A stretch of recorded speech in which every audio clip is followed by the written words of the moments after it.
Joining us right now is ETF Trends President Tom Lydon. Tom, good to see you. Great seeing you, Maria. Any flows you can tell us about ahead of this important meeting between Trump and Putin? Well, it's funny. For the first time in 5 years, international flows into ETFs have outpaced U.S. flows.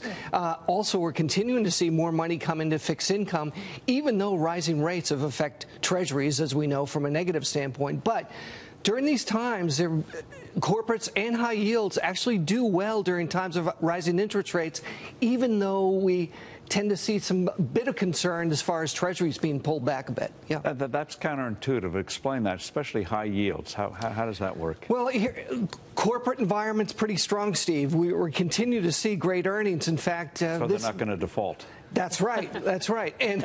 But we know when rising interest rates, treasuries tend to fall back. So if you have a bond portfolio that's mixed, the treasury portion of your portfolio probably is challenged, where the corporate and the high yield portion is probably doing well. So I think we're going to see a lot of people breaking apart their fixed income portfolio, maybe having more short duration on treasuries, longer duration. The conventional wisdom is, in this kind of environment, rates may be going up, is to stay short.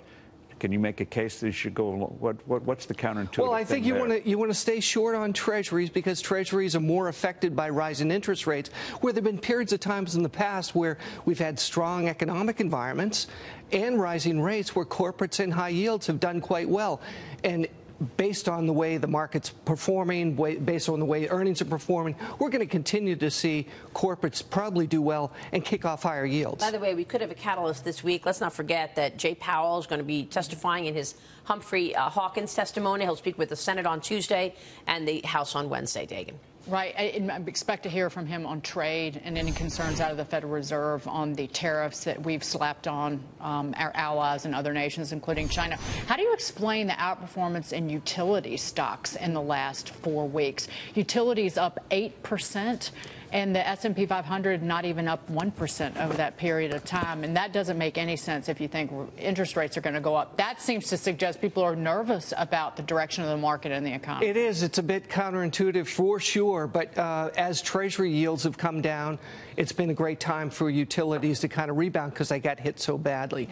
I think one big thing we have to think about is small cap stocks have had a great move, performed twice as well as large cap stocks so far this year. So when you're looking at your portfolio, make sure you're not just looking at the mega caps, because they are more affected by what's going on internationally right now. Small cap stocks have a much more positive effect based on the tax cut, and we have not seen small cap stocks outperform large cap stocks in 5 years. But is there a risk there that investors are getting in too late? I don't think so, because we've seen large cap stocks really outperform, number one, and the tax effect on small caps that make up more than 55% of the GDP. This is something to think about, and I don't think we're spending enough time on that. Meanwhile, earnings story pretty strong. I just want to get out that BlackRock is reporting earnings right now. Looks like a beat on both the earnings per share and the revenue number. Your thoughts on the earnings backdrop? Yeah, absolutely. So they're 666 on revenue of $3.6 billion at BlackRock. So as we're talking about ETFs, BlackRock is the King Kong of the ETF marketplace. Yep. With their iShares over $1 trillion in ETFs. What they're doing is they're pressuring others by lowering their rates, lowering their expense ratios, and continuing to gather more assets.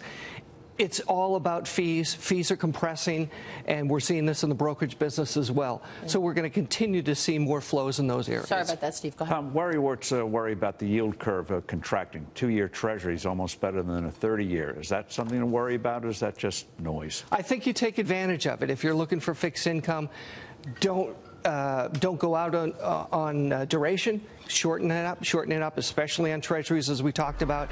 But don't be afraid of corporates, because you really can get some great yields in those areas. In an inverted yield curve where short-term rates are higher than long-term rates have predicted every recession going back almost 50 years. Right, exactly. At least 50 years, if not longer than that. Leave it there. Tom, good to see you. Thanks Great so seeing much. you. Thanks, Tom Maria. Lydon joining us there.